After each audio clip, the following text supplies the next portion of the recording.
Hi, it's Jane, and it's Sunday afternoon that I'm filming this. I stopped over at my local Ollie's because I realized if I'm going to be making some Barbie doll clothes, I need to get me a Barbie doll. So I purchased one of the cheapest Barbie dolls. Her little legs don't bend. I don't need that. I need just her for measurements, those kind of things, to be able to fit. And she is the one that the bodysuit is actually part of her period. It doesn't come off. I think she was $4.99, something like that. So at least now I have a little doll to practice making a lot of things with. Now, some of the yarns that are good for this are the Kobu yarns. This is a 3-weight. 3-weights are great to use with the G hook. You could even use a G hook with your size 3 threads. These are a little bit thinner than the Kobu, but they should work fine. A lot of the mandalas are 3-weights. You could use that. You could use a light DK or just a light 4-weight. I'm thinking of some of the Hobie yarns that say they're 4-weight, but they're actually a 3-weight, light one. So there's that.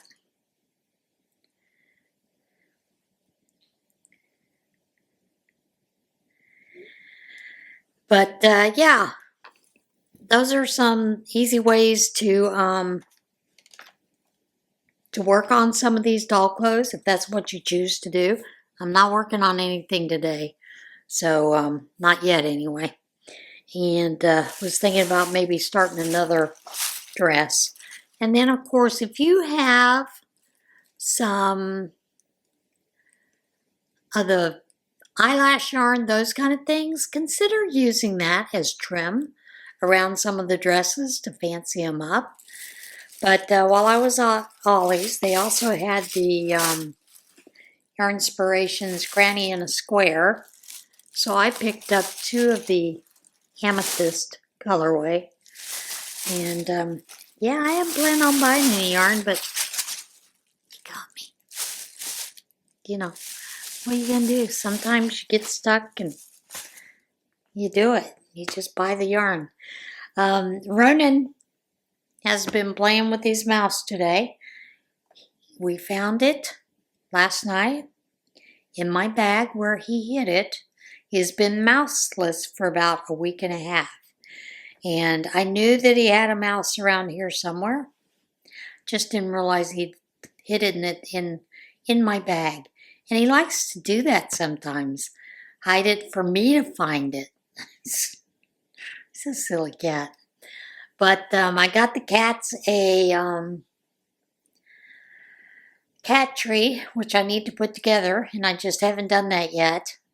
So they've been over inspecting the box, you know, like, come on, let's open this up. Let's see what's in here. So anyway, cats are kind of goofy. I did start working with some of the crochet thread to make a skirt. And with this one, you crochet. This is using the 2mm hook. You're actually going to crochet single crochets for the longest time until you get enough of the skirt ready to move on. And because it's fine thread, I am going to have to put glasses on to work with it. So I am not going to work on that today with you because I don't want to wear my glasses. Drive me nuts. The only other thing is I do have a pair of glasses that are called those Mighty Eyes or something like that. They're magnifying glasses that also have lights in them.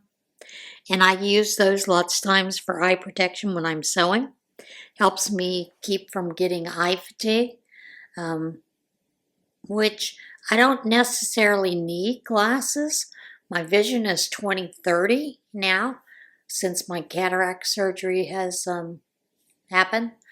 But when I'm working with a lot of things, doing a lot of crochet knitting, I do find that I need to wear some glasses to help with the eye fatigue. Because if I don't, then by the end of the day, my eyes are so blurry, can't see straight. And so yeah, that's kind of what I try to do when I'm working alone with that. When I'm working with the regular crochet 4-weight yarn, worsted weight, have no problems. And I think you will find if you go online looking for Barbie doll clothes, you will find some that are worsted weight. I think I have one here that uses worsted weight and you use an F hook. So, it's possible to use that. So yeah, that's kind of what I've been up to today. I was thinking about working on the Afghan again, which I think I am going to pull that out to work on it. If I can find it here. I don't even know where I've put it. Maybe I can't work on it. Hang on. Did find it. I'd hidden it from myself, put it away in a different area. So I'm going to work on the iris blanket a little bit more. I thought I would also show you a different yarn that would work. The I Love This Cotton by Hobby Lobby. These yarns will work for Barbie doll clothes for that pattern that I was basically talking you through with the 20 and, then adding a balloon out for the dress part. That will work with the G hook as well. It says it's a 4-weight, and it is, but it's a little bit on the thinner side of 4. So you can use that for the Barbie doll clothes as well. And I know that a lot of people don't like making Barbie doll clothes because, you have to use a smaller hook, those kind of things. But it's just like with anything. You get used to it, it's okay. If you do amigurumi anyway, you're using a G hook or an F hook or a D hook. So just, consider using that as a option for those kind of things.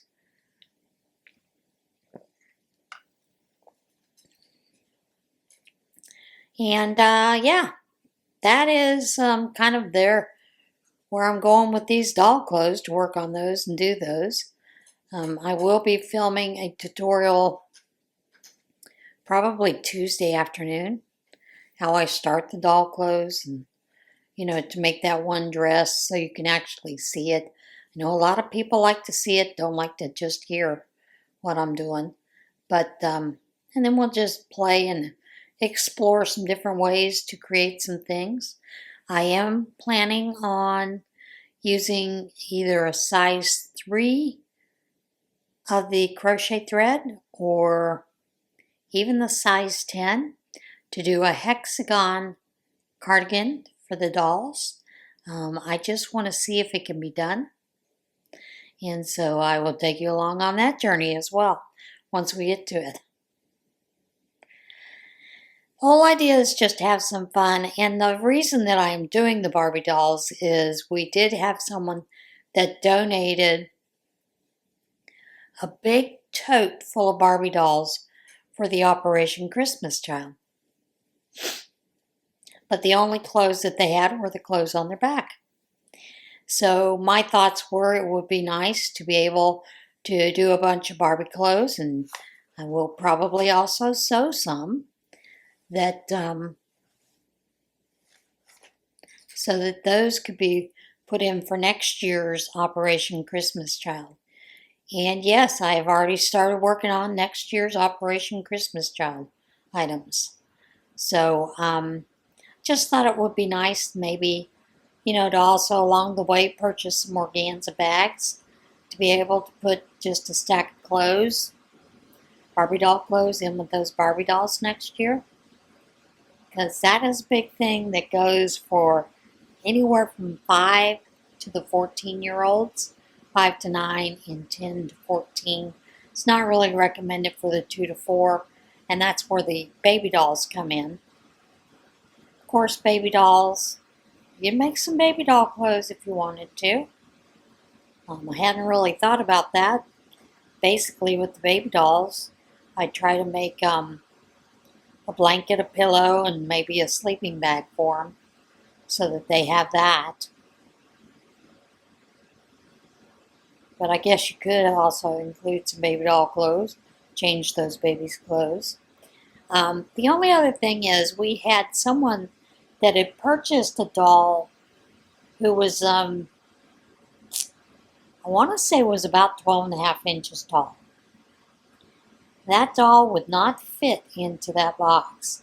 I mean, you couldn't even bring the feet all the way up to the top of the head to be able to make it fit in the box. So unfortunately, that doll was not able to be crammed into the box for Operation Christmas Child. So when you are purchasing dolls for these, consider the size. The boxes are approximately 11.5 by, I think, 6.5 or maybe 7 wide. So consider that when you're purchasing dolls for the Operation Christmas Child boxes.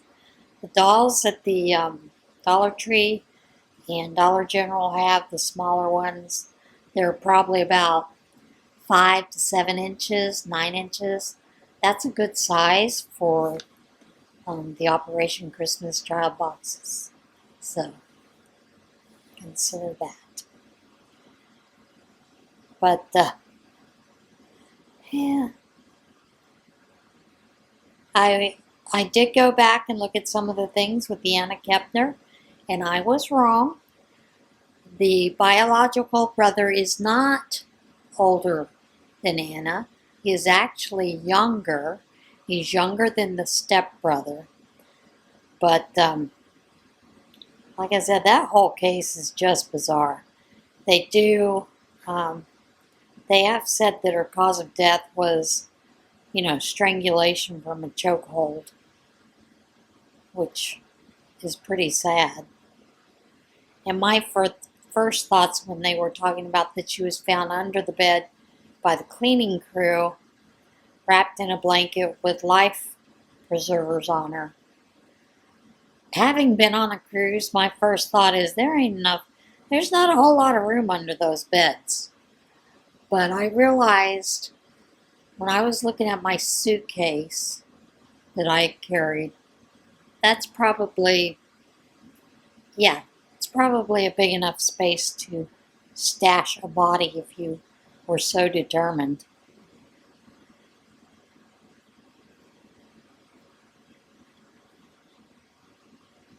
But that's the only thing I've really been paying attention to with the news, other than the people that are making a big stink about the Department of Education with their professional, nurses not being professionals, and all that goes for student loans, those kind of things. Well, a lot of those people that are listed as non-professionals haven't been listed under professional for professional and grad work anyway since the 1990s.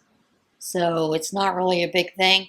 But what a lot of this has to do with so many people getting an education, like, studies in lesbian culture or whatever, or, pottery or whatever, not being able to pay back the student loans that they have gotten.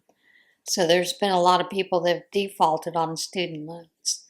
And it also has to do with a lot of universities, they used to, before you're pretty much guaranteed student loans to go to college for just about anything, including women's studies and poetry and pottery. They had to compete for your dollars. So tuitions were usually lower. You had some basics that you had to meet to get that education, but the tuition was competitive with other universities. Then when they started doing this whole thing with the loans, student loans for all this education, different educations, what wound up happening was a lot of the university raised the cost of the tuition to go to college to get those degrees, which not only that, but they gave you more amenities, but they didn't give you more education and a more competitive price from university to university. And honestly, the pay rate for like nurse practitioners, as far as them being able to get a loan for their education, there's no way that they could pay that back, because really they would be paying $3,000 to $4,000 a month to pay back the student loan for a $200,000, $300,000 student loan. You know, those kind of things. All this does is it makes that go from the government issuing these loans to having to go to private loans to further your education. Which, quite honestly, that's not a bad thing. You're probably going to get a better rate, better competitive rate.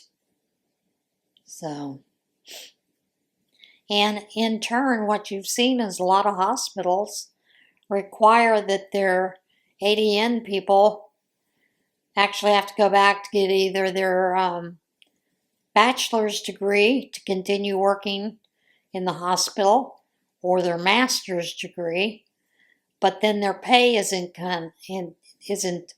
compensation for having to get that extra education. So, you know, damned if you do, damned if you don't. And it used to be that associate nurses were the backbone of most hospitals. And you get a lot of nursing people who, once they get an MSN or a master's, or even some with bachelor's degrees, but most especially nurse practitioners, do not have patient care in there at all.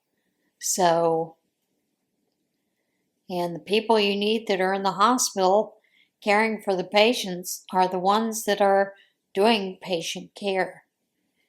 I can remember when I first started nursing, we had a lot of hands-on nursing with the patients. You were in and out of the room all day long.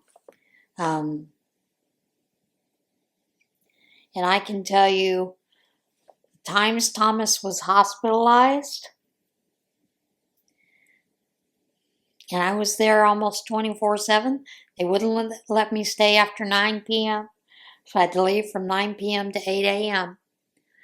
But I can tell you, in that 12-hour period that I was there, 13 hours, I saw the nurse maybe 3 times. And that's piss poor patient care, if you ask me. It actually is piss poor patient care. You don't know what's going on with that patient. You have no idea what's happening in that room.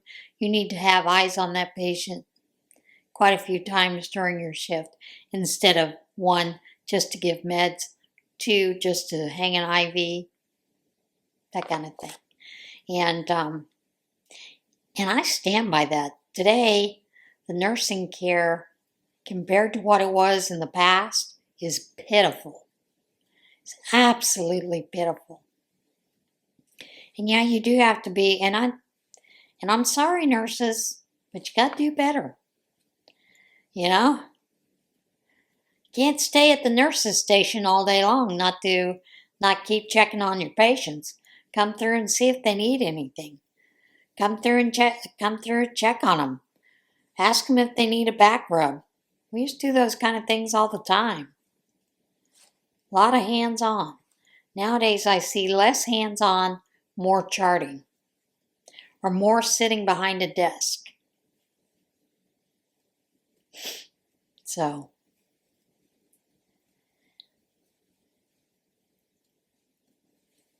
And I can't tell you how many times I had to go hunt a nurse down for something that Thomas needed. And I shouldn't have to do that. Should be able to hit the call light and have them come fairly soon, especially if they're not in the rooms doing patient care. There's just no excuse for that kind of nursing care. Like I said, too many times, a couple times that he had roommates in the room, I was doing for the patient because couldn't find a nurse, couldn't find an aide. And I wasn't going to let them sit there and suffer.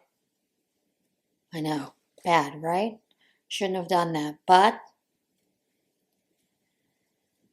they needed assist to get to the bathroom. I was going to walk them to the bathroom. And I'll let them sit there and wet themselves.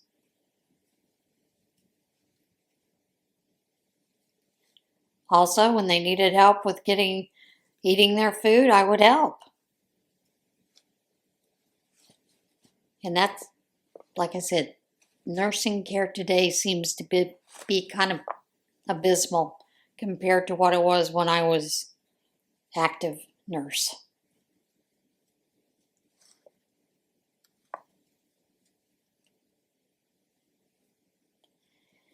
So, I'm kind of curious what you guys think about this whole Anna Kepner. What's going on with it? If you've kept up with any of it. Like I said, totally dysfunctional family. The only other thing that I've seen is this whole thing with the senators, basically their message to the troops and intel, those kind of things. And what they did is dangerous. And I do think it's dangerous because it creates doubt in military people or intelligence, where they all take an oath to uphold the Constitution and to uphold the laws of this nation. You know, and you can't go behind the fact this president, so far there have been no illegal orders that he has given. Are there some that people would say are questionable? Yeah. But they're not any different than what Barack Obama did, or Bush, or Biden. So you can't, this is what bothers me the most. People that will criticize these things, but overlook them when it was a president that they were okay with, you know? So, and then you turn around and almost every time things get to the Supreme Court, it's turned around and it's in Trump's favor. That yes, he has the right to do it. I don't know.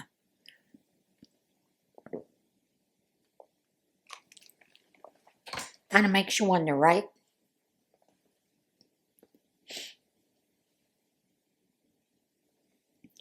But I know a lot of people are making a big stink about that, you know, with the whole sedition, that it was seditious what they did.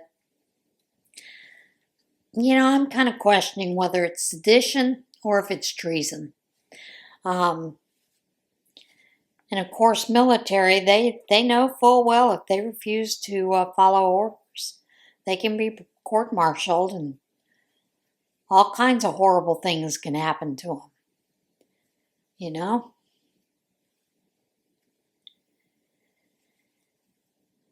So, and I think Newsmax had someone who served overseas in Iraq, that there was an issue that came up and one of the members questioned it.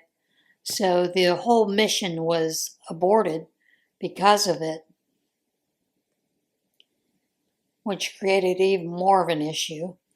And then when they did get back to where they were following the mission, they had grabbed one of these bad guys that was known for taking drills and drilling into children's faces as torture. You can go look that guy up. And they caught this guy, and they have followed the orders and everything, and everybody said, no, what they did was wrong. They treated him badly.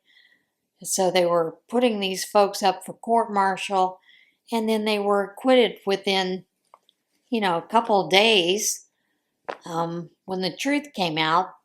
And a lot of it was based on some lies that some folks had told and just automatically believed this bad guy saying that he had been mistreated when he was not.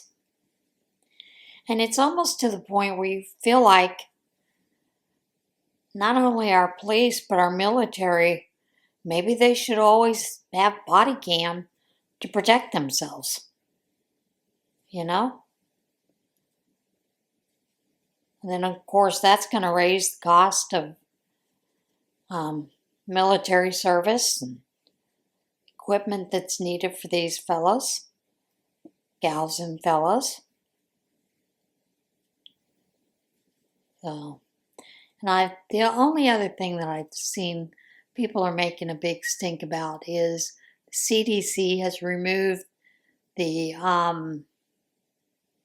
labeling on vaccines. It says that vaccines don't cause autism. They've actually done some truth saying there are some studies that may indicate in certain children that it will, that it has been shown that there is a link to autism, which is a very different thing than causing autism. But it does make you wonder because we've had increase in autism over the last few years. But is that increase, a reality? Or is it because we are actually identifying it as autism? In the past, were we just saying that these children were special needs children and did not notice that there was autism or even a spectrum of autism? Who knows?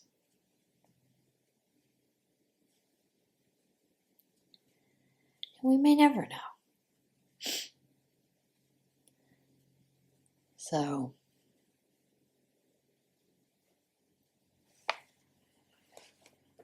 almost done with this skein. It's not a skein that one of my friends likes. She can't stand the color orange. She doesn't understand why she doesn't like the color orange. But we have a good laugh about it because I get all of her anything orange. If we're out somewhere and someone gives her an orange tangerine, automatically goes to me. She wants nothing to do with it. I get all of her orange colors and orange markers and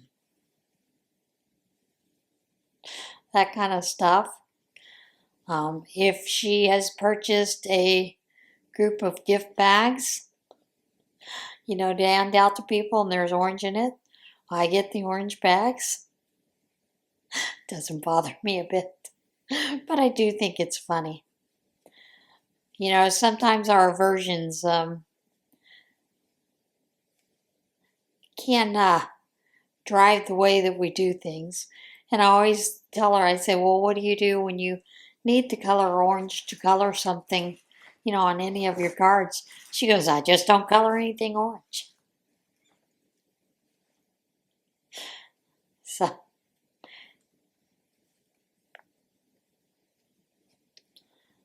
I guess she uses blue and tan, white pumpkins all the time.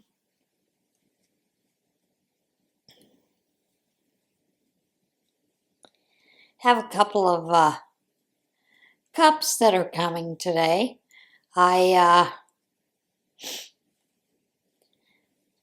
Some of those cups that I use, the 40-ounce cups, are glass. And out of it, I have broken 3 so far.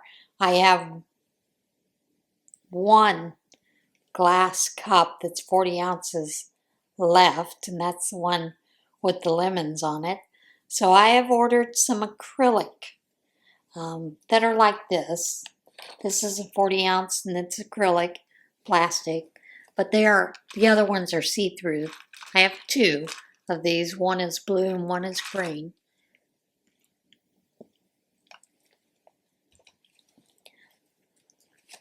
Because I am just too dangerous around glass. And one of those glass, I do not remember dropping it or putting it down too hard, but it wound up having a hole like right here in the bottom of the glass. So when I went to fill it, filled the ice, fine. When I started filling it with water, I was like, why do I have water shooting out of the bottom of the cup? Now, I did wash it in the dishwasher, so maybe the, spinning blade hit the top of it and nicked it. But, yeah, I've decided, nope, no more glass. So it's just going to be plastic or they're going to be metal from now on.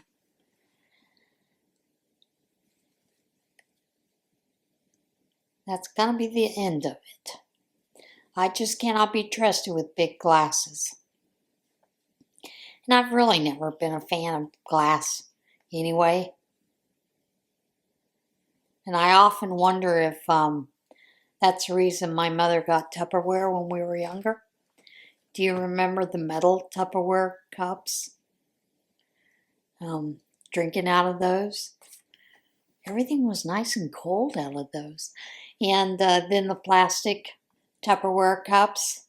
I remember drinking out of those all the time. But glasses, not so much. Like I said, I've always been kind of dangerous around glasses.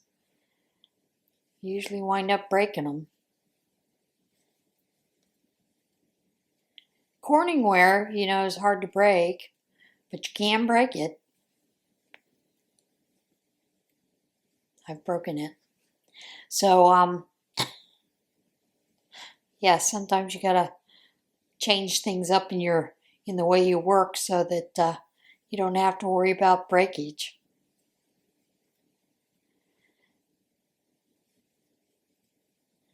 All right, folks, this is going to be a short one. I have a couple of things that I want to get done this afternoon. One of those is putting that cat tree together. So I will see you again tomorrow. In the meantime, everybody have a great day and be blessed.